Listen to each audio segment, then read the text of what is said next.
बिस्मिल्लाहिर्रहमानिर्रहीम। अस्सलाम वालेकुम। आप सबको विद BB2 चैनल पे खुश आमदीद। मेरी आज की वीडियो इंतहाई अहम है क्योंकि ये एक्नी के बारे में है, जो एक बहुत ज़्यादा कॉमन स्किन की प्रॉब्लम है। और वैसे तो ये उम्र के किसी हिस्से में भी हो सकती है, लेकिन टीन में ये बहुत ज़्यादा होती है, लड़कियों और लड़कों में।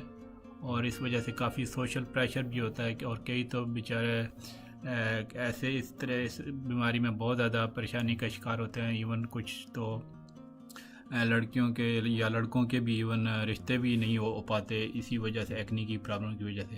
तो आज मैं ये अपनी वीडियो में ये बहुत ही इम्पोर्टेंट टॉपिक डिस्कस करने जा रहा हूँ। और मैं आपसे ये दरख्वास्त करता हूँ कि आप वीडियो को शुरू से एंड तक देखें, क्योंकि इसमें एक एक चीज़ बहुत ज़्यादा इम्पोर्टेंट है। वैसे तो मेडिकल की कोई भी वीडियोज़ में मतलब ये ना आप किसी चीज़ को स्किप नहीं कर सकते, क्योंकि सारी चीज़ें अहम होती हैं। लेकिन ये जो एक्नी की प्रॉब्लम है, इसमें एक एक पॉइंट बहुत ज़्यादा नोट करने वाला है। तो आइए वीडियो का आगाज़ करते हैं। जैसा कि मैंने आपको बोला है, एक्नी जो है ना एक स्किन की बीमारी है। इसमें क्या होता है कि जो आपके जो हेयर फॉलिकल्स हैं, जहाँ से जो मतलब आपके बाल उगते हैं, वो जो है ना वो एक तरह के प्लग्ड हो जाते हैं। मतलब उसमें ऑयल और जो है ना स्किन के जो डेड सेल्स हैं ना वो भर जाते हैं, जिस वजह से ये एक्नी होते हैं।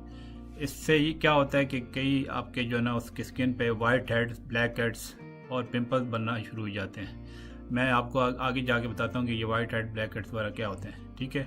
और आमतौर पे ये चेहरे पे, माथे पे, चेस्ट पे और जो बैक इंसान की होती है उसके ऊपर वाले हिस्से में और शोल्डर पे होती है। और ये एक्नी की, जैसे कि मैंने आपको शुरू में बताया, ये टीनेजर में बहुत ज़्यादा प्रॉब्लम है। वैसे तो ये उम्र के किसी हिस्से में भी हो सकते हैं। इसमें कुछ इफेक्टिव ट्रीटमेंट्स अवेलेबल हैं, लेकिन ये कि ये एक्नी जो है ना काफ़ी मतलब कई सालों तक परसिस्टेंट भी रह सकते हैं।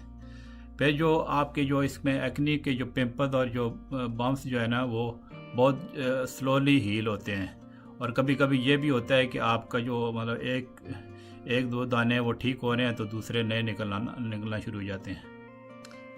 और ये अगर ज़्यादा सीवियर हों तो ज़ाहिर है बंदे को काफ़ी इमोशनल डिस्ट्रेस भी होता है, और फिर कभी इवन हीलिंग भी हो जाए कई महीनों या सालों बाद, तो उसमें कई बार स्कार भी पड़ जाते हैं स्किन में। तो इसमें ये होता है कि आप अगर जितनी जल्दी इसकी ट्रीटमेंट स्टार्ट करेंगे तो आपको इस तरह की कॉम्प्लिकेशन के जो ना कम चांस होंगे इंशाल्लाह। अब आते हैं इसकी कुछ सिम्टम, मैं आपको बता देता हूँ, डिस्कस कर लेते हैं। ये डिपेंड करता है कि आपकी जो कंडीशन जो है ना एक्नी की कितनी सीवियर है, आई मीन बहुत माइल्ड है या ज़्यादा प्रॉब्लम है। इसमें क्या है, एक तो ये नहीं कि वाइट हेड बनते हैं। वाइट हेड क्या होते हैं कि जो आपकी जो जो पोर्स हैं स्किन, मतलब जो सुराख, वो एक तरह के क्लोज किस्म के सुराख होते हैं जिसमें वो अंदर से मतलब डेड स्किन सेल वो भरे होते हैं। और जो ब्लैक हेड जो होते हैं ना वो, उनको हम कहते हैं ओपन प्लग्ड पोर्स, ठीक है। वो थोड़े ओपन होते हैं, जो है ना वो उसकी मतलब जो है ना जब एयर की जो ऑक्सीडेशन से जो मतलब एक्सपोज जो एनवायरनमेंट से जो उनका कलर ब्राउन हो जाता है, उस वजह से उनको ब्लैक हेड्स बोलते हैं। फिर यह कि उनमें कुछ छोटे छोटे रेड और जो ना थोड़े थोड़े जिसमें दर्द होता है, वो बम्प्स और या पेप्यूज जो ना ऐसे दाने निकल आते हैं, ठीक है। फिर कुछ पस्ट्यूल्स, जिसको हम ये समझ लें कि थोड़े हल्की पीप से भरे हुए कुछ इस तरह के दाने हो जाते हैं, और उनकी जो टिप्स पे जो है ना उसमें एक तरह की पीप भर जाती है, ठीक है। और कभी कभी ये जो है ना ज़्यादा बड़े भी होते हैं और सॉलिड होते हैं, और जो है ना एक तरह के दर्द भी होता है उसमें से, और उनको जो है ना हम नोड्यूलर एक्नीज कहते हैं या नोड्यूल सिंपल कह सकते हैं, ठीक है। फिर ये कि कभी कभी जो है ना ये जो है ना आपकी जो स्किन की जो सरफेस है उसके नीचे थोड़े से लम्प्स बन जाते हैं। मतलब ये ना कि ये समझ लें कि थोड़े ज़्यादा मतलब जो है ना उसकी थोड़ी ग्रोथ हो जाती है, वो बढ़ जाते हैं, ठीक है। उसमें पस भी भरी होती है, और उनको हम सिस्टिक जो है ना एक्नी कहते हैं, सिस्टिक लीजन्स। अभी मैं ये आपको बताता हूँ कि अगर आपकी सेल्फ़ केयर जो रेमेडीज़ होती हैं, जो मैं आगे चल के बताऊँगा, वो अगर आपकी शुरू में ना ठीक हों तो उस मतलब उसकी जो आपकी सेल्फ़ केयर मेडिसिन, मतलब आप अपने जो नुस्खे इस्तेमाल कर रहे हैं, कोई आपको जो जैसे ओवर द काउंटर कुछ मेडिसिन मिल जाती हैं, उससे अगर नहीं ठीक हो रहे हो तो आपको ज़रूर डॉक्टर से रब्ता करना चाहिए। बल्कि मैं तो यही रिकमेंड करता हूँ कि आप शुरू से ही अगर डॉक्टर से प्रिस्क्रिप्शन ले के स्टार्ट करें तो वो ज़्यादा बेहतर है, बजाय कि आप अपने घरेलू खुद से ही इस्तेमाल करने का, ठीक है। उसमें यह है कि डॉक्टर जो है ना आपको जब सही तरह वो एग्जामिन करके कि वो एक्नी किस तरह के हैं, सिस्टिक हैं या मतलब जो है ना माइल्ड है, तो उसके हिसाब से वो ट्रीटमेंट आपको रिकमेंड कर सकता है। ठीक है। फिर यह कि कभी कभी केसेस में जो है ना हम खुद डर्माटोलॉजिस्ट के जो पास रिकमेंड कर देते हैं पेशेंट को, लेकिन आम तौर पे इस जो एक्नी की प्रॉब्लम जो है ना प्राइमरी केयर फिजिशियन ही ठीक कर लेते हैं। यहाँ पे एक बात मैं ये भी बताना चाहता हूँ कि ख़ास तौर पे कुछ ख़वातीन की जो है ना एक्नी जो है ना वो कई कई मतलब दाइयों तक रह सकते हैं, कई सालों, मतलब दाई मतलब एक दाई 10 साल को कहते हैं, उससे भी ज़्यादा रह सकते हैं। और ख़ास तौर पे उनके जो पीरियड आने से पहले वो ज़्यादा फ्लेयर अप हो जाते हैं। और ये वाले जो एक्नी होते हैं ना वो कभी कभी बगैर ट्रीटमेंट के ना जो ख़वातीन जो कॉन्ट्रासेप्टिव वगैरह यूज़ करती हैं, मतलब उनमें ये बगैर ट्रीटमेंट के ये वाले जो एक्नी जो मैंने अभी बताए हैं वो ठीक हो सकते हैं। अगर ये एक्नी जो है बड़ी उम्र के लोगों में निकलना शुरू हो जाए तो वो जो है ना आपको फौरी तौर पर रब्ता करना चाहिए डॉक्टर से, क्योंकि यानी कि कोई आपके इसके अंडरलाइंग कोई सीरियस डिजीज़ भी हो सकती है जिसको मेडिकल टेंशन की ज़रूरत हो। यहाँ पे ये भी मैं आपको एक तरह की वार्निंग इसको समझ लें कि ये मेडिकल अथॉरिटीज़ रिकमेंड करती हैं कि कुछ जो है ना जो नॉन प्रिस्क्रिप्शन जो मतलब ख़ुद से जो मेडिसिन लोग इस्तेमाल करते हैं, जैसे for example acne lotion, cleanser और जो है ना वो जो अदर स्किन प्रोडक्ट्स जो होते हैं उससे जो है ना सीरियस रिएक्शन भी हो सकता है। तो मैंने जैसे शुरू में बोला है कि आप ऐसे कोई जो है ना मतलब प्रोडक्ट अपने खुद से बगैर रिसर्च के आप खुद से ना लगाना शुरू कर दें। तो जैसे मैंने शुरू में बोला कि बेहतर है आप डॉक्टर के मशवरे से ही कोई आपने इवन ओवर द जो काउंटर पर मिलते हैं चीज़ें वो भी उनके मशवरे से के साथ इस्तेमाल करें। यहाँ पे मैं आपको थोड़ा सा ये भी बताना चाहूँगा कि अगर आपको कोई भी स्किन प्रोडक्ट आपको इस्तेमाल कर रहे हैं उससे आपको कोई मतलब जो है चक्कर आना शुरू हो जाते हैं या ब्रीदिंग डिफ़िकल्टी हो जाए या एकदम से आपकी आईज़ जो है ना फेस या लिप्स और टंग वगैरह सूज जाएँ, ठीक है, या आपकी जो है गला एकदम से उसकी टाइटनेस होने लगे, तो आप फौरी तौर पे डॉक्टर से रब्ता करें, क्योंकि जो है ना कुछ जो स्किन के प्रोडक्ट्स ख़ास तौर पे जो ऐसे जो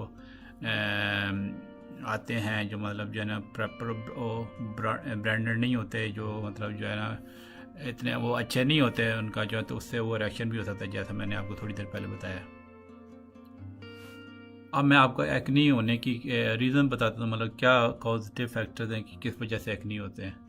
सबसे पहला जो है ना उसका जो है ना जो रीज़न है वो ये है कि आपकी जो स्किन एक तरह की ऑयल प्रोड्यूस ज़्यादा करती है, मतलब ऑयली स्किन वालों को ये ज़्यादा होते हैं। मुझे खुद जब मैं कॉलेज में स्टूडेंट था तो उस वक्त मुझे एक्नी का प्रॉब्लम हो गया था, लेकिन ये शुक्र है कि उसमें वो मेरे बहुत ज़्यादा प्रॉब्लम नहीं हुआ था, मतलब कुछ अरसे बाद ठीक हो गए थे। ठीक है। फिर यह कि जो आपके हेयर फॉलिकल्स हैं वो जो है ना वो आपके जो जहाँ से मतलब बालों की ग्रोथ होती है वो जो है ना वो ऑयल और जो है ना डेड स्किन सेल से वो क्लॉग्ड हो जाते हैं, मतलब एक तरह के वो बंद हो जाते हैं, तो उस वजह से वो एक्नी की वो अपीयरेंस होती है। फिर यह कि कुछ बैक्टीरिया हैं जो स्किन के, उससे भी जो है ना वो ये भी रीज़न है एक्नी होने की।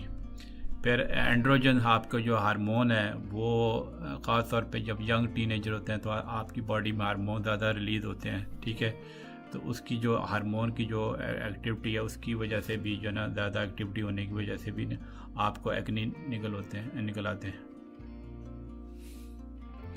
अब ये मैं अब तक बताता हूँ कि जो एक्नी जो है ना जैसे मैंने बोला कि चेहरे पे, माथे पे, चेस्ट और अपर बैक और शोल्डर पे निकलते हैं, तो इसकी जो निकलने की इस जगहों पे रीज़न क्या होती है कि यहाँ पे जो है ना आपके जो ऑयल ग्लैंड है जिनको हम सेबेशियस ग्लैंड कहते हैं वो ज़्यादा होते हैं, ठीक है, और जो आपकी जो हेयर फॉलिकल है हमें जहाँ से बाल उगता है ये समझ लें उसकी जड़ कह लें, वो जो है ना सेबेशियस ग्लैंड जो है ना उससे वो कनेक्टेड होते हैं, इस वजह से वो क्लॉग हो जाते हैं, तो फिर वो एक्नी की सूरत में ज़ाहिर होते हैं।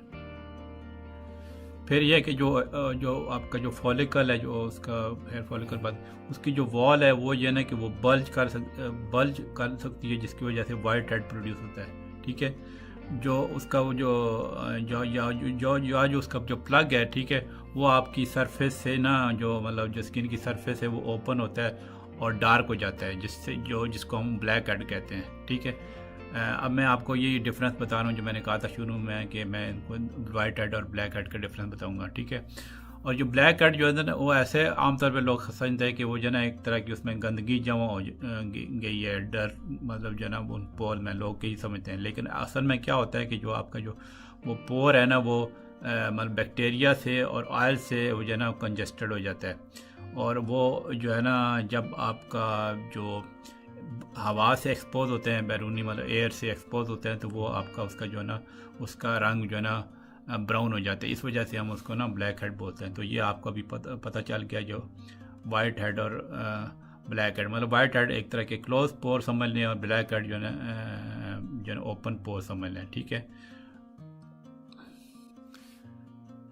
वाइट हेड और ब्लैक हेड के अलावा पिंपल भी होते हैं। वो ये पिंपल ये समझ कि एक रेड किस्म के स्पॉट होते हैं जो उनकी जो रेज्ड होते हैं स्किन से, ठीक है। उसके एक दरम्यान में वाइट सेंटर होता है, ठीक है। उसमें वो क्या होता है कि जब आपकी जो हेयर फॉलिकल जो ब्लॉक हो जाए, उसमें इन्फ्लेमेशन हो जाए और इन्फेक्शन हो जाए बैक्टीरिया की वजह से, तो ये पिंपल्स बनना शुरू हो जाते हैं, ठीक है। और इसमें यह होता है कि जब आपकी वो डीप लेयर्स मतलब जो हेयर फॉलिकल्स की थोड़ी नीचे जो तय होती है, ठीक है, उसमें अगर वो ज़्यादा ब्लॉकेज और इन्फ्लेमेशन हो जाए तो वो सिस्ट टाइप के लम्स हो जाते हैं सरफेस स्किन से, सरफेस जो स्किन की सरफेस से, ठीक है। और आम तौर पे क्या होता है कि जो आपकी जो स्वेट ग्लैंड है, मतलब जिससे पसीना खारिज होता है, जो स्वेट ग्लैंड मतलब स्किन में मुख्तलिफ ग्लैंड होते हैं, जैसे सेबेशियस ग्लैंड है जिससे ऑयल प्रोड्यूस होता है, स्वेट ग्लैंड है, ठीक है। तो जो स्वेट ग्लैंड है ना जहाँ पे उनकी ओपनिंग होती है, उनमें आमतौर पे वो एक्नी में इन्वॉल्व नहीं होते, ये आप बात ध्यान में रखें।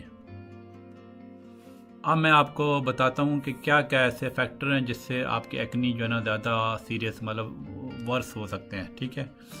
उनमें से सबसे पहले नंबर पे तो आते हैं हार्मोन, जो जैसा कि मैंने बोला कि एंड्रोजन जो हार्मोन होते हैं जो लड़के और लड़कियों में जो प्यूबर्टी के दौरान जो है वो ज़्यादा रिलीज़ होते हैं, ठीक है।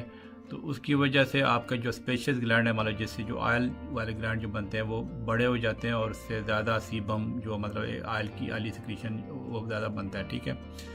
फिर यह कि इसमें क्या होता है कि जो हार्मोनल चेंजेस होती हैं प्रेगनेंसी में, और या फिर जो लड़कियों कॉन्ट्रासेप्टिव यूज़ करती हैं वो सीबम की प्रोडक्शन पे इफ़ेक्ट कर सकती हैं, ठीक है। और बाकी ये कि जो जो एंड्रोजन जो आपके सर्कुलेट हो रहे हैं उनकी ख़वातीन के ब्लड में, ठीक है, वो भी ज़्यादा आपकी जो है ना उसका मतलब उसकी ग्रोथ में एक्नी में ज़्यादा वो रोल प्ले कर सकते हैं। जो एंड्रोजन हार्मोन यहाँ पे आपको बता दूं, एंड्रोजन जो है उसमें जो हार्मोन है वो बेसिकली जो सबसे बड़ा एंड्रोजन हार्मोन जो टेस्टोस्टेरोन होता है वो मेल में होता है, लेकिन फ़ीमेल में भी इसकी कुछ मिकदार होती है, तो वो फीमेल में भी रिलीज़ होता है। तो उसकी जो ब्लड सर्कुलेशन एक तरह की बढ़ जाए तो वो जो है ना एक्नी को वर्सन कर सकता है, ठीक है। अब कुछ मेडिकेशन भी हैं जैसे जो कॉर्टिकोस्टेरॉइड्स हैं, ठीक है, टेस्टोस्टेरोन है जो मेल हार्मोन जैसे मैंने अभी बोला, या लिथियम है। तो ये इन दवाओं के इस्तेमाल करने की वजह से भी एक्नी बढ़ सकते हैं, ठीक है। अब आ जाते हैं डाइट के रोल पे।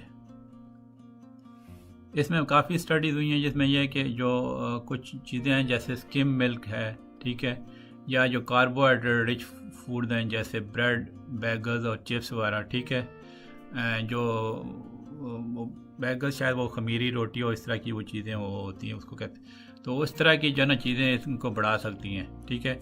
चॉकलेट का भी रोल है एक्नी को मतलब वर्स करने में। फिर यह कि स्ट्रेस का रोल है, मतलब एज सच स्ट्रेस जो है ना ये समझ लें कि इनिशिएट नहीं करता एक्नी को, लेकिन यह कि अगर आपको लेट से एक्नी निकल आए तो फिर अगर आपको किसी वजह से स्ट्रेस का भी शिकार हो जाए तो वो उसके ना एक तरह का उसको वर्स या बढ़ावा दे सकता है स्ट्रेस। अब मैं थोड़ा सा जो कुछ आपके मिथ्स के बारे में बताता हूँ जो लोगों के ध्यान में ऐसे बैठे हुए हैं कि इस वजह से एक्नी होता है। तो वो कुछ लोग समझते हैं कि जो ग्रीसी फूड्स होती हैं उनके खाने से जो है ना ये ज़्यादा होते हैं, लेकिन ये कि ये मैं आपको बता दूं ग्रीसी फूड्स खाने से नहीं, इसका कोई ख़ास ताल्लुक नहीं है। लेकिन यह है कि अगर आप किचन में फ्राई जो है ना काम कर रही हैं, ठीक है, तो आपके उधर अगर आपकी स्किन में मतलब उसकी जो किचन में अगर बुखारात की वजह से या हीट की वजह से जो आपकी जो चीज़ें इस्तेमाल वहाँ पे किचन में खाना शाना बना रही हैं, तो आपका जो ऑयल अगर आपकी जल्द में स्टिक कर जाता है, ठीक है, तो वो आपकी हेयर फॉलिकल को ब्लॉक कर सकता है, तो जो ना वो आपकी एक्नी को फर्दर जो ना इरिटेट कर सकते हैं, उसको ज़्यादा बढ़ावा दे सकते हैं। मतलब ये मेरा कहने का जो ग्रीसी फूड्स का एक कॉन्सेप्ट लोगों के जहन में बैठा हुआ थे, उस तरह की जो है ना ऑयली फूड चीज़ें खाने से ये ज़्यादा होंगे, लेकिन असल में ऐसा उसका रोल नहीं है। लेकिन ये कि ग्रीसी अगर एनवायरनमेंट में आप काम कर रही हैं, तो मतलब बाहर से आपको ग्रीस लग जाए तो फिर आपको ये ज़्यादा हो सकते हैं। मतलब ये है कि अगर आप स्किन पे ऑयल अप्लाई करेंगी, ऑलरेडी आपकी ऑयली स्किन है, या कोई ऑयल बेस्ड प्रोडक्ट्स अगर आप यूज़ करेंगे तो वो आपको जो है ना वो ज़्यादा बढ़ सकते हैं। फिर कुछ लोगों के जहन में ये बैठा हुआ है कि जो ना कि स्किन अगर आपकी डर्टी है तो एक्नी ज़्यादा होते हैं, तो ये भी एक कॉन्सेप्ट ठीक नहीं है। उसमें यह है कि बल्कि कुछ लोग ये समझते हैं कि आप जितनी ज़्यादा धोएंगे, स्क्रब करेंगे स्किन को बहुत ज़्यादा हार्ड या हार्श सोप्स और या केमिकल से अगर आप स्क्रब करेंगे तो वो शायद ठीक हो जाएंगे, लेकिन ये बिल्कुल गलत बात है। क्योंकि अगर आप ज़्यादा स्किन की स्क्रबिंग करेंगे हार्ड तरीके से या क्लिनजिंग करेंगे हार्श सोप्स और केमिकल से, तो वो स्किन को आपको और इरिटेट करेगा और आपकी एक्नी अगर निकलेगा तो उसको ज़्यादा बढ़ावा दे देगा।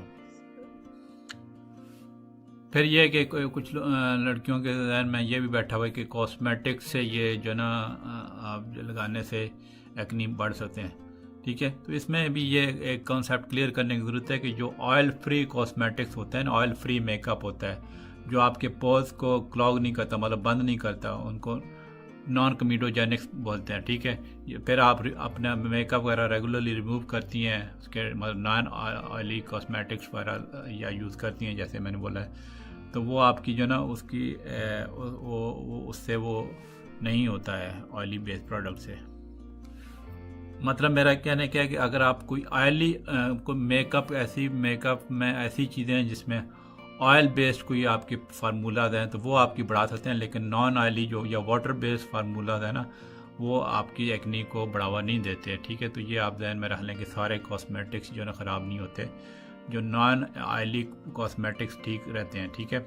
और फिर ये नॉन ऑयली जो कॉस्मेटिक हैं वो आपकी जो अगर एक्नी के लिए आप ट्रीटमेंट ले रही हैं तो उसमें भी वो इंटरफियर नहीं करते हैं, ठीक है। तो यहाँ पे ये ध्यान में रखें कि नॉन ऑयली जो है कॉस्मेटिक्स हैं वो ठीक हैं, उससे कोई आपको एक्नी का वो बढ़ावा नहीं होता। अब मैं इसके कुछ रिस्क फैक्टर बता देता हूँ कि एक तो ये कि जैसे मैंने बोला कि वैसे तो सारे हर उम्र के लोगों को एक्नी हो सकते हैं, लेकिन आमतौर पे ये टीनेजर को ज़्यादा होते हैं, ठीक है। फिर ये एक हार्मोनल चेंजेस जो टीनेजर में आती हैं उस वजह से वो ज़्यादा होते हैं, ठीक है। फिर मेडिसिन का भी मैंने बताया कि कुछ लोग जो कॉर्टिकोस्टेरॉइड या एंड्रोजन्स वाला या लिथियम ड्रग यूज़ करते हैं उससे भी जो ये ज़्यादा हो सकते हैं। फिर फैमिली हिस्ट्री भी होती है, अगर कि आपके जो है ना दोनों वालिदैन को मतलब अम्मी और आपके जो है ना आपके पापा को अगर एक्नी हुए थे अपनी उसमें यंग एज में, तो उसमें यह ना कि आपको भी ये इसका चांस है कि होने का, ठीक है। फिर यह कि अगर आपकी ऑयली सब्सटेंस ग्रीसी जो है ना जो इस्तेमाल करने के लिए, खाने की नहीं मैं बात कर रहा, जो इस्तेमाल करती हैं कि आपके मतलब कोई ऐसा ऑयली लोशन है या क्रीम है जो आपकी स्किन से उसका कांटेक्ट होता है, या फिर जैसे मैंने बोला कि किचन में जब आप काम करती हैं तो अगर उधर आपकी जो है ना ऑयल वगैरह या ग्रीस वगैरह आपकी स्किन से वो हीट वगैरह से आपके वो लग जाए उधर आपकी जल्द पे, तो उससे जो है ना ये एक्नी ख़राब हो सकते हैं। मतलब यह कि ऑयली चीज़ें खाने से जो एक कॉन्सेप्ट बैठा हुआ है ना कि उससे होते हैं, वो उसका कोई ऐसा नहीं साबित हुआ कि ऑयली चीज़ें खाने से होते हैं। हाँ, ऑयली चीज़ें अगर मुंह पे लगाई जाएं या किचन में काम किया जाए ऑयल की चीज़ों जब बनाए फ्राई वगैरह कर लेते हैं, अगर वो वाला आपका ऑयल स्किन पे आपसे वो लग जाए हीट की वजह से, तो उससे हो सकते हैं ख़राब। फिर यह कि अगर आपकी स्किन पे किसी वजह से प्रेशर हो, ठीक है, तो उससे भी ये बढ़ सकते हैं। जैसे फॉर एग्जाम्पल कुछ लोग टेलीफोन वगैरह सेल फ़ोन यूज़ करते हैं, ऐसे उससे ज़्यादा देर तक और उसके मतलब आपकी चेहरे से वो टकरा सकता है, उसकी स्किन जो है प्रेशर आ सकता है। या कुछ लोग हेलमेट पहनते हैं, टाइट कॉलर पहनते हैं या बैक पैक पहनते हैं, तो मतलब ये कहने का है कि अगर स्किन पे फ्रिक्शन या प्रेशर ज़्यादा अप्लाई हुआ तो उससे भी ये इसका बढ़ावा हो सकते हैं। फिर ये है कि मैंने जैसे स्ट्रेस का बोला कि आपकी जो ना स्ट्रेस से ये बढ़ सकते हैं। मतलब स्ट्रेस बेसिकली कॉज नहीं करता एक्नी, लेकिन अगर आपको एक्नी हो जाए ऑलरेडी तो फिर अगर स्ट्रेस हो जाए तो फिर ये बढ़ सकते हैं एक्नी। अब आ जाते हैं जनाब इसकी हम ट्रीटमेंट पे, ठीक है। अब जैसा मैंने शुरू में बोला कि अगर आपने ओवर द काउंटर मेडिसिन खुद से इस्तेमाल किए हैं और अगर आप वो उससे उन मेडिसिन मतलब जो खुद से जो आपने इस्तेमाल किए हैं ऐसे दुकान से लेके, अगर वो हेल्प नहीं करनी तो आप डॉक्टर को ज़रूर दिखाएं। बल्कि मैं तो यही कहूँगा कि आप बेहतर है कि आप खुद से अगर जो इस तरह बाज़ार से चीज़ें लेने के बजाय खुद से ही अपने उसके किसी फ्रेंड के बताने पे वो आप इस्तेमाल ना करें। आप बेहतर है कि पहले ही अगर एक्नी की प्रॉब्लम है तो आप डॉक्टर से ट्रीटमेंट ले लें, क्वालिफाइड डॉक्टर से, ताकि आपके जो एक्नी कंट्रोल हो जाएं और फिर आपके बाद में वो स्कैरिंग जो है ना और डैमेज स्किन पर डैमेज ना हो, ठीक है। ठीक है, तो ये इम्पोर्टेंट चीज़ है कि बेहतर यही है कि आप शुरू से ही ना डॉक्टर से प्रिस्क्रिप्शन लें इसका, और या जो चेहरे पे कोई लगाने वाली चीज़ है वो भी आप डॉक्टर साहब से लें, ठीक है, बजाय खुद से इस्तेमाल करने के। एक्नी की जो मेडिसिन आती हैं वो ये है कि वो कैसे काम करती हैं, वो ये कि आपके जो स्किन से जो ऑयल जो प्रोड्यूस होता है वो उसको रिड्यूस करती हैं, ठीक है। फिर आपकी जो स्किन के जो सेल का जो टर्नओवर है वो उसको स्पीड अप करती हैं, और उनके जो स्किन में बैक्टीरिया का इन्फेक्शन होता है, जो एक्नी का जो मैंने बताया बैक्टीरिया का, तो वो जो है ना वो उसको ना ख़त्म करती हैं, ठीक है। और इन्फ्लेमेशन जो स्किन की मतलब जो एक तरह की सोजिश हो जाए वो रिड्यूस करती हैं, ताकि आपकी बाद में स्कारिंग ना हो, ठीक है। उसमें यह कि एक तो ये चीज़ भी ध्यान में रखने की बात है कि जो भी आपकी जो एक्नी ड्रग्स आती हैं जो वो आपको ये नहीं कि आपको कोई इंस्टेंट रिजल्ट्स नहीं देती हैं, ठीक है।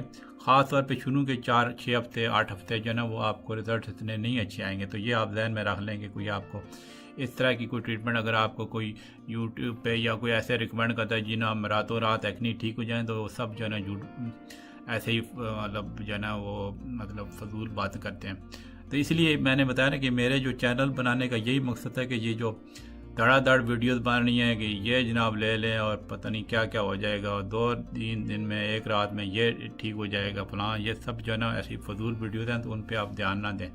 कोई इस तरह की मिरेकलस ट्रीटमेंट नहीं आई है एक्नी की अभी तक कि जो आपको जो ना 1-2 दिनों में इसको ठीक कर दें। तो ये बात आप ज़रूर ध्यान में रखें।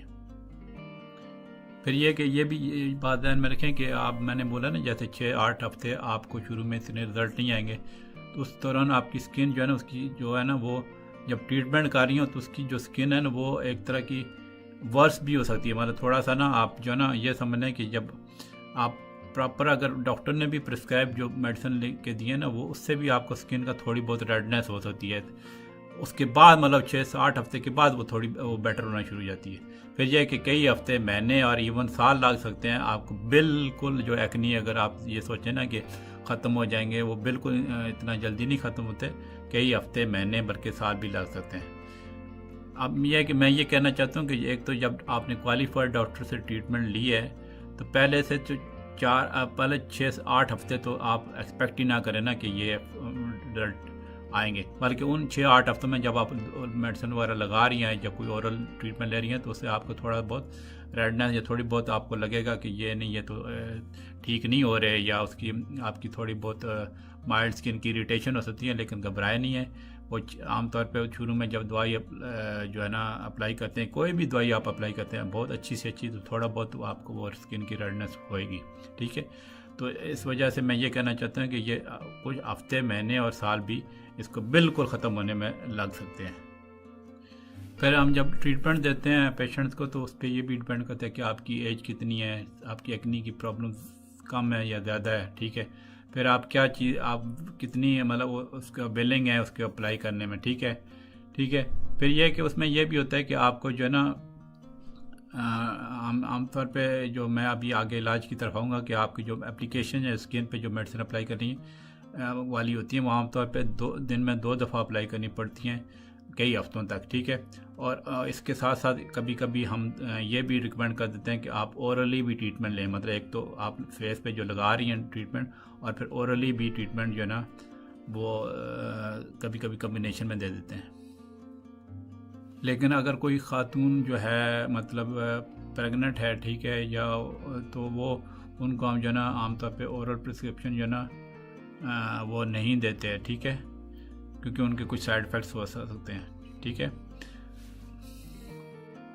अब आ जाते हैं कि इसकी जो मतलब दवाइयाँ कौन कौन सी आती हैं, तो वो मैं आपको, ये थोड़ी सी वीडियो लंबी होती जा रही है, लेकिन क्योंकि ये बहुत अहम टॉपिक है और इसमें एक ही तफसील बताना ज़रूरी है, क्योंकि ये जो ना इसका कोई ये आसान हल नहीं है। तो मैं यही आपसे कहूँगा कि आप ये ना शुरू से आखिर तक बिल्कुल एक एक बात मेरी सुने और नोट करें, ताकि ये आपको आने वाले वक्तों में ये काम आ सके। जो पहली इसकी सबसे रिकमेंडेड ट्रीटमेंट है वो ये आती है, उसको हम कहते हैं रेटिनॉइड्स और या रेटिनॉइड लाइक ड्रग होते हैं। तो ये क्रीम, जेल और लोशन की शक्ल में आते हैं। तो ये आमतौर पे विटामिन ए से डिराइव होते हैं, ठीक है, और जो है ना उनको उनमें ट्रेटिनाइन इंक्लूड होता है, ठीक है। जैसे मतलब ड्रग्स आती हैं अवीटा के नाम से, रेटन ए के नाम से, डिफरेंट के नाम से, ठीक है, और टेजोरैक के नाम से, एवाज के नाम से ये मेडिसिन आती हैं। तो ये जो है ना, ये आमतौर पे हम ये कहते हैं कि आप ये जो मेडिसिन जो है ना, ये जो टॉपिकल एप्लीकेशन के लिए ना आप हफ्ते में 3 दिन इस्तेमाल करें और शाम को ये आप चेहरे पे लगाएं, ठीक है। फिर जब आपकी स्किन उससे यूज टू हो जाए, मतलब ज़्यादा रेडनेस ना हो, तो फिर आप डेली अप्लाई करना शुरू कर दें। इससे क्या होता है कि ये आपकी जो हेयर फॉलिकल, जैसे मैंने बताया ना, वो उनकी प्लगिंग हो जाती है, ब्लॉक हो जाते हैं, वो उनको उसको ये जो ऊपर जब ये मैंने बताया ना, ये जो रेटिनॉइड ड्रग्स हैं, ये उनको जो है ना हेयर फॉलिकल को ब्लॉक होने में या प्लगिंग को प्रिवेंट करती है, ठीक है। दूसरे नंबर पे आ जाती हैं एंटीबायोटिक्स। ये जो है ना, ये जो बैक्टीरिया होता है एक्नी का, जो मतलब पी एक्नीस उसको बोलते हैं, उसमें यह ना कि आपकी जो उसको ये ख़त्म कर देती हैं, ठीक है, और आपकी जो रेडनेस को ना रिड्यूस करती हैं जो एंटीबायोटिक्स है। शुरू के जो चंद मैंने आमतौर पे हम ये रिकमेंड करते हैं कि आप ना ये जो पहले जो शुरू में मैंने बताया ना रेटिनॉइड जो ट्रीटमेंट है, और ये फिर अभी मैं दूसरे नंबर पर बता रहा हूँ एंटीबायोटिक। शुरू में हम आमतौर पे ये रिकमेंड करते हैं कि आप ये दोनों साथ इस्तेमाल करें। मतलब जो रेटिनॉइड क्रीम जैसा मैंने बोला है कि वो आप इवनिंग में लगानी है, और जो एंटीबायोटिक का जो आपकी जो क्रीम है या लोशन है, वो जो ना आपने मॉर्निंग पे लगाना है। ये आमतौर पे जो एंटीबायोटिक है ना, ये बेंजाइल परऑक्साइड के साथ कंबाइन होती हैं, ताकि आपका जो ना एंटीबायोटिक रेजिस्टेंस ना डेवलप हो, ठीक है। इसमें कुछ मैं आपको एग्जांपल दे देता हूँ, जैसे क्लिंडामाइसिन बेंजाइल परऑक्साइड का जो है ना वो कम्बिनेशन आता है बेंजाक्लीन के डुएक के नाम से, एकेनिया के नाम से आता है, ठीक है, या फिर एरिथ्रोमाइसिन और बेंजाइल परऑक्साइड का कम्बिनेशन आता है बेंजामाइसिन के नाम से, ठीक है। तो ये यहाँ पे ये भी बात आप ध्यान में बिठा लें कि जो ये टॉपिकल एंटीबायोटिक है, मतलब जो स्किन के ऊपर लगाने वाली एंटीबायोटिक्स हैं, वो आमतौर पे हम ये नहीं रिकमेंड करते कि ये अकेली इस्तेमाल करें।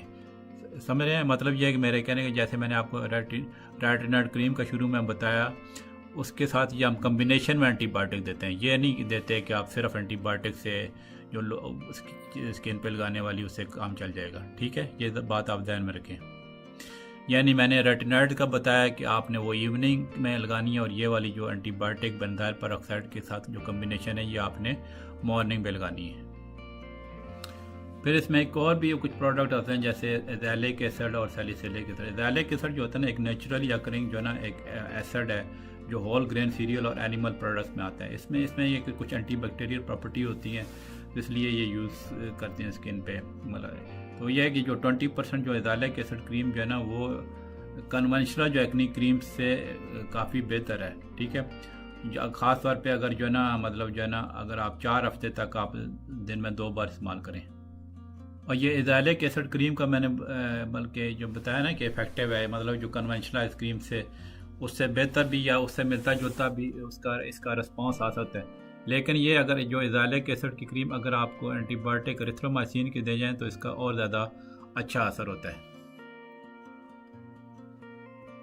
फिर ये जो हम प्रिस्क्रिप्शन में एज़ैलिक एसिड क्रीम देते हैं, जैसे इसका कुछ एग्जांपल एज़िलेक्स और फिनेसिया के नाम से आती है, ये एक ऑप्शन है हमारे पास ड्यूरिंग प्रेगनेंसी और ब्रेस्ट फीडिंग के दौरान, ठीक है।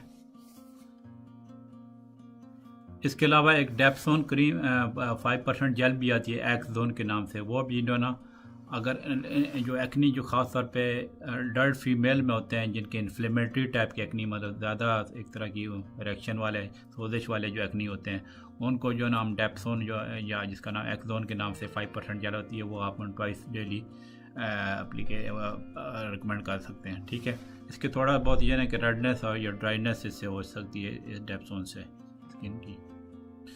यहाँ पे मैं ये भी आपको बताना चाहूँगा कि अगर कुछ आपने इधर उधर से सुना होगा कि जिंक सल्फ़र वगैरह, तो ये इनकी कोई एविडेंस नहीं है एक्नी की ट्रीटमेंट में। मतलब मैं आपको बताता हूँ कौन कौन से प्रोडक्ट की कोई एविडेंस नहीं है। Zinc sulphur, nicotinamide, resorcinol, sulfacetamide, sodium और एल्युमिनियम क्लोराइड की जो टॉपिकल टॉपिकल क्रीमें आती हैं, एप्लीकेशन आती हैं एक्नी के लिए, उनकी कोई एविडेंस नहीं है। ठीक है, कि ये एक्नी के लिए अच्छा काम करती है। फिर से मैं आपको बताता हूँ, zinc, sulphur, nicotinamide, resorcinol, sulfacetamide, sodium या एल्युमिनियम क्लोराइड, मतलब ये जो प्रोडक्ट्स मैंने चीज़ें सब्सटेंसेस बताए हैं, अगर आपकी टॉपिकल ट्रीटमेंट में शामिल हैं तो इनका कोई एविडेंस नहीं है कि इससे एक्नी ठीक हो जाते हैं। तो ये आप बात ध्यान में रखें। अब आ जाते हैं कि कुछ ओरल एंटीबायोटिक्स भी हम देते हैं, खाने वाली जो टैबलेट्स होती हैं, कैप्सूल होते हैं, उसमें जो फर्स्ट चॉइस होती है आमतौर पे वो है टेट्रासाइक्लिन की, जो उसमें जैसे डॉक्सीसाइक्लिन आ जाते हैं। ये टेट्रासाइक्लिन का एक मतलब जो है ना अंदर एक मतलब एक और मतलब इसका प्रोडक्ट है, मतलब डॉक्सीसाइक्लिन भी एक तरह का टेट्रासाइक्लिन है। ठीक है, या फिर मैक्रोलाइड एंटीबायोटिक आती हैं जैसे जिसमें एरिथ्रोमाइसिन जो ये ग्रुप में है। ठीक है, तो इसमें यह होता है कि आमतौर पे हम जो ओरल एंटीबायोटिक को शॉर्टेस्ट पॉसिबल टाइम के लिए यूज़ करते हैं ताकि उससे उनकी एंटीबायोटिक से रेजिस्टेंस ना डेवलप हो। फिर ये भी देखा गया है कि जो ना बेंजाइल पेरोक्साइड जो मैंने बताया ना कि जो आप टॉपिकल एप्लीकेशन, तो उनके साथ जब आप देंगी मतलब लेंगी ओरल एंटीबायोटिक, तो थोड़ा ज़्यादा अच्छे रिजल्ट आप एक्सपेक्ट कर सकते हैं। ठीक है, लेकिन जैसा कि मैंने बोला कि एंटीबायोटिक्स हम वो ज़्यादा लंबे अरसे के लिए नहीं देते ताकि उनकी रेजिस्टेंस ना डेवलप हो। फिर यह कि एंटीबायोटिक कभी आपका स्टमक और अपसेट भी कर सकती हैं। ठीक है, और आपकी जो स्किन की सन सेंसिटिविटी भी बढ़ा सकती हैं। तो इस वजह से मैं ओरल एंटीबायोटिक का बहुत ज़्यादा फेवर में नहीं हूँ। हाँ, यह कि शॉर्ट टर्म पीरियड के लिए ना आपको ये जो मैंने बताया डॉक्सीसाइक्लिन वगैरह या मैक्रोलाइड, एरिथ्रोमाइसिन वगैरह, वो आप शॉर्ट टर्म पीरियड के लिए इस्तेमाल कर सकती हैं। अब इसकी एक दूसरी ट्रीटमेंट ऑप्शन आती है जो ओरल की मैं बात कर रहा हूँ, ये है कि कंबाइंड ओरल कॉन्ट्रासेप्टिव पिल्स। उसमें यह है कि 4 किस्म के जो ओरल कॉन्ट्रासेप्टिव पिल्स हैं वो अप्रूव्ड हैं ख़वातीन के लिए एक्नी की ट्रीटमेंट। वो ये ना कि उसमें यह ना कि वो वाले ये जो ओरल कॉन्ट्रासेप्टिव हैं ये ईस्ट्रोजन और प्रोजेस्टेरोन की कॉम्बिनेशन में आते हैं, जैसे आर्थो ट्राइसाइक्लिन जो ना साइक्लिन याज के नाम से आते हैं। ठीक है, इनमें यह भी ख्याल रखना कि ये आपके जो शुरू के चंद महीने में इनका कोई आपको बेनिफिट महसूस नहीं होगा ओरल कॉन्ट्रासेप्टिव का। तो इस वजह से हम ये रिकमेंड करते हैं कि अगर आप ओरल कॉन्ट्रासेप्टिव से वो लेना चाह रही हैं, ट्रीटमेंट करना चाह रही है एक्नी का, तो पहले चंद महीने कुछ और मतलब ट्रीटमेंट लें। जैसे मैंने शुरू में बताया टॉपिकल जो ऊपर स्किन पे लगाने वाली जो है ना जो एप्लीकेशन वगैरह होती हैं, दवाइयाँ होती हैं, क्रीम वगैरह, वो आप पहले शुरू के चंद महीने इस्तेमाल करें, क्योंकि ये जो ओरल कॉन्ट्रासेप्टिव है उनका असर जो है चंद महीनों के बाद ज़ाहिर होता है। ठीक है, फिर यह है कि ओरल कॉन्ट्रासेप्टिव में इसके साइड इफ़ेक्ट भी ज़ाहिर है, जैसे वेट गेन हो गया, मतली आ सकती है, ब्रेस्ट टेंडरनेस हो सकती है, तो ये भी आपका ध्यान में रखना ज़रूरी है। ठीक है, फिर यह है कि ओरल कॉन्ट्रासेप्टिव का एक ख़तरनाक जो साइड इफ़ेक्ट है वो ये कि ब्लड क्लॉट्स का इंक्रीज रिस्क होता है, तो ये बात आप ध्यान में रखें। फिर जो लड़कियों में एक और भी एक ड्रग का इस्तेमाल जो है हो सकता है, जिसको जो एल्डेक्टोन के नाम से आती है, जो एक बेसिकली जिसका ओरिजिनल जो जेनरिक है वो स्पाइरोनोलेक्टोन है। ठीक है, ये जो ड्रग क्या करती है कि आपके जो एंड्रोजन में, जैसे मैंने बताया ना एक्नी में जो हार्मोन जो रोल प्ले करता है एक्नी को बढ़ाने में, तो उसको उसके इफ़ेक्ट्स को ब्लॉक करती है। लेकिन इसके साइड इफ़ेक्ट भी तरह के हैं, जैसे ब्रेस्ट टेंडरनेस या पेनफुल पीरियड हो सकते हैं, तो ये भी आप ध्यान में रखें। फिर इसमें एक जो बहुत सबसे इफ़ेक्टिव जो ट्रीटमेंट है ओरली आइसोट्रेटिनाइन जो है ना, वो जो है एमनिस्टीम और क्लैराबेस सोट्रेट के नाम से आती है। ये काफ़ी पावरफुल ड्रग है, लेकिन ये हम बहुत सीवियर केसेस में रिकमेंड करते हैं, ठीक है। अगर वो मतलब कुछ और ट्रीटमेंट से ये रिस्पॉन्ड नहीं हो रहे एक्नी। ये जो ओरल मैंने बताया, ओरल आइसोट्रेटिनाइन जो ड्रग आती है, ये बहुत इफ़ेक्टिव है, लेकिन इसके काफ़ी साइड इफ़ेक्ट भी बहुत ज़्यादा हैं, ठीक है। तो ये है ना कि ये डॉक्टर की स्ट्रिक्ट एक तरह की मॉनिटरिंग में, ये अगर दवाई कोई मतलब आप जब कोई डॉक्टर प्रिस्क्राइब करता है तो वो जो है ना वो उसकी बहुत स्ट्रिक्ट मॉनिटरिंग होती है इस दवाई के प्रिस्क्रिप्शन है, क्योंकि इसके काफ़ी पोटेंशियल साइड इफ़ेक्ट हैं, जैसे अल्सरेटिव कोलाइटिस है, ठीक है, वो एक आंतों की इन्फ्लेमेशन है, फिर डिप्रेशन है, सुइसाइड का रिस्क बढ़ सकता है, बर्थ डिफेक्ट्स हो सकते हैं, ठीक है। फिर यह कि इसमें यह होता है कि जो आइसोट्रेटिनाइन जो है ना वो इसके इतने रिस्क होते हैं कि जो है ना वो आपका एक तरह के अमेरिका में तो ये होता है कि जो ना FDA की जो अप्रूव रिस्क मैनेजमेंट प्रोग्राम है उसमें वो लोग शामिल होते हैं जो आइसोट्रेटिनाइन यूज़ करते हैं। अब कुछ और थेरेपीज़ का भी मैं आपको बताता हूँ। कुछ ट्राई हो चुकी हैं लेज़र और फोटोडायनेमिक थेरेपी, लेकिन इस पर फर्दर रिसर्च की ज़रूरत है। इसका कोई इतना बहुत ज़्यादा कोई नहीं है अभी तक बात सामने आई कि ये लेज़र और फोटोडायनेमिक थेरेपी जो है ना एक्नी के लिए इफ़ेक्टिव है। फिर इसमें कुछ लोग केमिकल पीलिंग का भी एक ट्रीटमेंट मतलब इस्तेमाल करते हैं। उसमें यह होता है कि जो सैलिसिलिक एसिड या ग्लाइकोलिक एसिड या रेटिनाइक एसिड का ना वो एक जो केमिकल है वो अप्लाई करते हैं उसके स्किन पे, लेकिन यह है कि इसकी जो है ना इससे जो इम्प्रूवमेंट होती है वो लॉन्ग लास्टिंग नहीं होती। तो इसका मतलब यह है कि बार बार रिपीटेड ट्रीटमेंट करनी पड़ती हैं। फिर यह है कि कुछ जो है ना डॉक्टर वो उसके वो या कुछ इवन पेशेंट कहते हैं जी हमें ये इसका जो वाइट हेड है ब्लैक हेड है किसी रिमूव कर दें। कुछ स्पेशल टूल्स होते हैं जिसमें वो डॉक्टर रिकमेंड जो है ना जेंटली रिमूव करते हैं वाइट हेड और ब्लैक हेड के जो एक्नी के कोमीडोज होते हैं, ठीक है, जो टॉपिकल मेडिकेशन से क्लियर नहीं होते। लेकिन इसका एक इन चीज़ों का जो एक्सट्रैक्शन का जो ये रिस्क होता है कि उसमें जो है ना स्कारिंग का चांस ज़्यादा बढ़ जाता है। फिर ये कि कुछ जो जैसे मैंने बताया शुरू में नोडुलर और सिस्टिक जो एक्नी होते हैं उसमें यह कि उनमें अगर स्टीरॉयड का इंजेक्शन डायरेक्टली लगाएं तो जिससे भी रैपिड इम्प्रूवमेंट हो सकती है और पेन भी डिक्रीज होता है। लेकिन ये स्टीरॉयड का जो एक साइड इफेक्ट ये होता है कि आपका जो ट्रीटेड एरिया है ना वो उसकी थिनिंग हो सकती है। अब मैं आपको कुछ जो ना लाइफस्टाइल और होम रेमेडीज़ के बारे में भी बताना चाहता हूँ एक्नी के ख़िलाफ़। इसमें यह है कि शुरू में जैसे मैंने बताया ना कुछ अगर आप अच्छा अपना स्किन का केयर करते हैं, ठीक है, नॉन प्रिस्क्रिप्शन प्रोडक्ट्स वगैरह कुछ मिल जाते हैं जो अच्छे वाले प्रोडक्ट्स की मैं बात कर रहा हूँ, तो उससे आपको मतलब माइल्ड किस्म की जो प्रॉब्लम होती है वो उसका आपको आराम मिल सकता है। इस अभी होम रेमेडी में एक तो पहली चीज़ ये आती है कि आपकी जो है ना अपनी जो चेहरे को जहाँ पे एक्नी है वो उसको ना आप जो है ना इस हाथों से अपने जो है ना हाथों से जो है ना वार्म जो है ना वाटर से, ठीक है, और माइल्ड सोप से उसको धोएं एटलीस्ट दिन में 2 बार, ठीक है। अगर आपकी जो हेयर लाइन के इर्द गिर्द एक्नी है मतलब जहाँ से आपके जैसे सर के बाल शुरू हो जाते हैं तो वहाँ तो फिर ये है कि आप अच्छा सा शैम्पू लगाएं रोज़ाना, ठीक है। और जो है ना जब आप कुछ शेव करना चाह रहे हैं तो वह बड़ी जेंटली करें, ठीक है। फिर ये कि मैंने जैसे शुरू में बोला है कुछ जो प्रोडक्ट्स आते हैं जैसे फेशियल स्क्रब्स आते हैं, एस्ट्रिंजेंट्स आते हैं या मास्क आते हैं, उनको बिल्कुल इस्तेमाल ना करें, ठीक है। वो ये होता है उनसे स्किन और ज़्यादा इरिटेट हो सकती है तो उस पर जो है ना आपकी एक्नी और बढ़ सकते हैं। यानी मेरा मतलब कहने का ये है कि आप ज़्यादा वॉशिंग और स्क्रबिंग जो है ना वो इरिटेट कर सकती है, मतलब बजाय हेल्पफुल होने के वो आप उल्टा आपको नुकसान पहुँचा सकती है। तो इस वजह से आप चेहरे को धोएं दिन में 2 बार जेंटल तरीके से और आप मतलब माइल्ड सोप और वार्म वाटर से, जो मैंने आपको अभी बताया है। फिर ये कि आप जैसे मैंने बोला कुछ लोग ओवर द काउंटर प्रोडक्ट्स उसी ले लेते हैं, उसमें भी आप ये ख्याल करें कि अगर आपने खुद से कोई प्रोडक्ट लिया है जैसे किसी दोस्त या कहने के रिकमेंडेशन पे, तो एक ये भी बात है कि यहाँ पे अक्सर ये होता है कि कोई बंदा कहता है कि मेरी फ़लाँ चीज़ से ठीक हो गया तो तुम भी इस्तेमाल करो, ये मुफ्त मशवरे अक्सर लोग देते रहते हैं। तो ये भी ज़रा ध्यान रखना चाहिए कि हर बंदे की स्किन अलग होती है। हो सकता है आपको वो एक बंदे ने क्रीम इस्तेमाल की है तो दूसरे को वो हो सकता है वो ना इफेक्टिव हो। इस वजह से जब भी आपने खुद से प्रोडक्ट बाज़ार से खुद से आप ख़रीदने जा रहे हैं या जा रही हैं तो आप हमेशा ये देखें कि प्रोडक्ट अच्छा हो और उसमें बेंजाइल पेरोक्साइड जो है ना उसमें एक्टिव उसका इंग्रेडिएंट हो, ठीक है। उसमें यह है कि कुछ जो प्रोडक्ट्स आते हैं जिसमें सैलिसिलिक एसिड, ग्लाइकोलिक एसिड और अल्फ़ा हाइड्रोक्सी एसिड की उसमें लिखा होता है प्रोडक्ट में, ध्यान से पढ़ें, ठीक है। तो उसमें वो माइल्ड किस्म की जैसे एक्नी की प्रॉब्लम उससे ठीक हो सकते हैं, ठीक है।